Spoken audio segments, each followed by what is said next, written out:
네, 먼저 안내 말씀드립니다. 본 내용은 투자를 권유하는 것이 아니며 모든 투자의 최종 책임은 투자자 본인에게 있음을 알려드립니다. 자, 그럼 시작하겠습니다. 주식으로 세상을 이해하는 시간입니다. 2026년 코스피 4000 시대, 과연 이건 새로운 시대의 서막일까요? 아니면 아슬아슬한 위험의 시작일까요? 오늘 저와 함께 그 답을 한번 찾아보시죠. 4129.68. 네, 바로 2025년 12월 26일 대한민국 코스피 지수가 마감한 역사적인 숫자입니다. 연초 대비 무려 71%, 정말 믿기 힘든 상승률을 기록하면서 한국 자본시장의 역사를 새로 썼죠. 그야말로 기념비적인 한 해였다고 할 수 있겠습니다. 자, 그럼 바로 이 지점에서 우리가 가장 근본적인 질문을 던져봐야 합니다. 과연 이 코스피 4000 시대는 한국 시장이 구조적으로 한 단계 레벨업했다는 축포일까요? 아니면 이 뜨거운 열기에 모두가 취해버린 곧 끝날지도 모르는 일시적인 파티에 불과한 걸까요? 오늘 분석은요, 바로 이 질문에 대한 답을 찾아가는 여정이 될 겁니다. 이 질문에 답을 하기 위해서요, 오늘 우리는 총 6단계에 걸쳐서 시장을 아주 샅샅이 파헤쳐 볼 겁니다. 새로운 시대를 연 동력이 뭔지부터 시작해서 거시경제 상황, 또 핵심 섹터들, 그리고 가장 중요한 여러분을 위한 최종 투자 전략까지 하나씩 따라오시죠. 먼저 이것부터 확실히 짚고 넘어가야겠습니다. 2025년의 상승은 그냥 돈이 많이 풀려서 생긴 그런 단순한 유동성 파티가 아니었다는 점 말이죠. 이번 랠리는 대한민국 기업들의 체질 자체가 근본적으로 개선되고 또 글로벌 시장에서 위상이 달라지면서 이끌어낸 이른바 구조적인 재평가, 즉 리레이팅의 시작이라고 봐야 합니다. 그리고 그 중심에는 아주 강력한 엔진 두 개가 있었죠. 첫 번째 엔진, 다들 아시겠지만 단연 AI 슈퍼사이클입니다. AI가 이제 학습 단계를 넘어서 추론 단계로 확장되면서 AI 연산에 꼭 필요한 초고속 메모리, HBM 수요가 말 그대로 폭발했습니다. SK하이닉스가 시장을 완전히 장악했고 삼성전자가 정말 무서운 속도로 추격하고 있죠. 그리고 두 번째 엔진은 바로 기업 밸류업 프로그램입니다. 수십 년 동안 한국 증시의 발목을 꽉 잡고 있던 코리아 디스카운트, 그러니까 기업 가치가 실제 실적보다 낮게 평가받던 이 고질병이 드디어 해소되기 시작한 겁니다. 기업들이 주주 원원을 늘리니까 글로벌 자금이 막 들어오기 시작했고요. 바로 이 두 개의 엔진이 코스피 4000 시대를 활짝 열었습니다. 하지만 이 축포 소리에 마냥 취해 있을 수만은 없겠죠.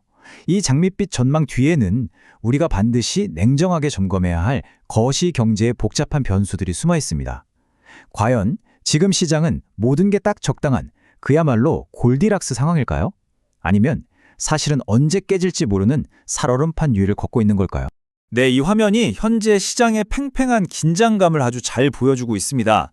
왼쪽 환호 쪽을 보면 AI 사이클부터 외국인 수급까지 정말 강력한 상승 동력들이 보이죠? 그런데 오른쪽 경계 요인들도 정말 만만치가 않습니다. 높은 환율, 미국 연준의 속도 조절, 시장 양극화 문제, 보호무역주의까지 2026년 시장은 이 양쪽의 줄다리기에서 과연 어느 쪽이 이기느냐에 달려있다고 해도 과언이 아닙니다. 특히 이 환율 문제를 우리가 주목해야 하는데요. 예전에는 무역 흑자가 나면 당연히 원화가 강해졌잖아요. 그런데 이제는 상황이 완전히 달라졌습니다. 서학개미로 대표되는 개인과 기관 투자자들이 해외에 엄청나게 투자를 하면서 이 무역 흑자를 다 상쇄시켜버리는 거예요. 구조적으로 원화가 약세일 수밖에 없는 환경이 만들어진 거죠. 즉 1440원대 환율은 이제 일시적인 현상이 아니라 우리가 적응해야 할 새로운 표준, 바로 뉴노멀이 되었다는 분석입니다. 이게 외국인 투자자에게는 환차선 부담이지만 반대로 반도체나 조선 같은 수출 기업에게는 실적을 끌어올리는 요인이 되기도 하는 그야말로 양날의 검인 셈이죠. 그런데 말이죠. 여기서 관점을 살짝만 바꿔보면 아주 흥미로운 사실이 보입니다. 우리가 매일 보는 원화 기준 코스피는 박스권 상단처럼 보이잖아요. 하지만 외국인 투자자 시선으로 본 달러로 환산한 코스피는 이미 사상 최고치를 뚫고 올라갔다는 겁니다. 바로 이것 때문에 외국인들이 환율 부담에도 불구하고 한국 주식, 특히 반도체 주식을 계속 사들인 거죠. 그 사람들 눈에는 이미 새로운 상승장이 시작된 거나 마찬가지였던 겁니다. 자, 이제 시선을 이번 주로 한번 좁혀보겠습니다. 2025년의 마지막과 2026년의 시작이 딱 맞물리는 이번 주는요, 시장의 방향을 결정할 아주 중요한 수급 이벤트들이 집중되어 있습니다. 마치 자동차 경주의 피트스탑처럼 이 짧은 구간에서 어떤 전략을 쓰느냐가 새해 전체의 성과를 좌우할 수도 있습니다. 이번 주 달력을 한번 보시죠. 29일은 배당을 받을 관리가 사라지는 배당 낙일이자 SK하이닉스의 투자 경고가 해제되는 날이고요. 30일은 기관들이 연말 수익률 성적표를 예쁘게 포장하려고 보유 종목 주가를 관리하는 이른바 윈도우 드레싱이 예상되는 마지막 거래일입니다. 쉬는 동안에도 중국과 우리나라의 중요한 경제 지표들이 발표되고요. 그리고 마침내 2일, 2026년 시장이 열리면서 통계적으로 연초에 주가가 오르는 경향을 보이는 1월 효과가 진짜인지 아닌지 시험대에 오르게 됩니다. 이 기간의 자금 흐름은 복잡해 보이지만 사실 예측 가능한 3단계 공식을 따릅니다. 1단계 대주주들이 양도세를 피하려고 연말 전에 주식을 팔면서 매도 압력이 생기고요. 2단계 배당을 노리고 들어왔던 금융기관들이 배당 낙일 이후에 물량을 쏟아내죠. 그리고 마지막 3단계 세금 문제에서 자유로워진 개인 큰손들이 1월 초에 다시 시장으로 돌아오면서 강력한 매수세를 만들어냅니다. 이 큰손의 귀환이 바로 1월 효과의 핵심 동력이라고 할 수 있습니다. 자, 그럼 이제 시장의 가장 뜨거운 심장두죠. 반도체 섹터로 깊숙이 한번 들어가 보겠습니다. 2025년 랠리를 이끈 주역이었던 반도체가 과연 2026년에도 그 영광을 이어갈 수 있을까요? 핵심 플레이어들의 움직임과 우리가 잘 몰랐던 숨겨진 연결고리까지 한번 파헤쳐 보겠습니다. 이 슬라이드를 좀 주목해 주십시오. 최근에 시장을 뒤흔든 뉴스가 있었죠. 바로 엔비디아가 AI 칩 스타트업인 그록을 인수했다는 소식입니다. 그런데 이 뉴스가 왜 갑자기 삼성전자 주가에 불을 붙였을까요? 그 이유는 바로 이 그록이라는 회사가 삼성전자가 투자한 회사이면서 동시에 삼성의 파운드리를 통해서 칩을 생산하기로 계약한 회사이기 때문입니다. 즉, 엔비디아가 그록을 인수하면서 삼성전자와 엔비디아는 그록을 중심으로 한 간접적인 파트너십을 맺게 된 셈이죠. 이게 메모리뿐만 아니라 삼성 파운드리 사업에 대한 시장의 기대를 한껏 끌어올린 정말 결정적인 한 수였습니다. 이걸 바탕으로 두 거인의 2026년을 한번 전망해 보겠습니다. SK하이닉스는 HBM 시장의 절대 강자로서 약 35조 원의 영업이익이 예상되고요. 삼성전자는 HBM 추격과 파운드리 성장이라는 정말 강력한 쌍끌이 엔진을 장착했습니다. 특히 노무라증권 같은 일부 해외 증권사에서는 삼성의 내년 영업이익을 무려 133조 원까지 전망하면서 시장을 깜짝 놀라게 하고 있습니다. 물론 2026년 시장의 주인공이 반도체만 있는 건 아니겠죠. 시장의 스포트라이트에서는 살짝 비켜나 있지만 이 거대한 구조적인 변화 속에서 새로운 기회를 찾고 있는 다른 K 인더스트리들의 움직임도 우리가 예의주시해야 합니다. 먼저 2차 전지 섹터부터 보시죠. 2025년 한 해 전기차 수요가 주춤하면서 정말 힘든 시간을 보냈습니다. 보시는 것처럼 글로벌 전기차 배터리 시장에서 한국 기업들의 점유율이 16%까지 떨어지면서 위기감이 고조됐었죠. 하지만 위기는 새로운 기회의 문을 열었습니다. 바로 AI 데이터 센터가 폭발적으로 늘어나면서 생긴 전력 부족 문제 때문인데요. 이 문제를 해결할 열쇠가 바로 에너지 저장 장치 ESS입니다.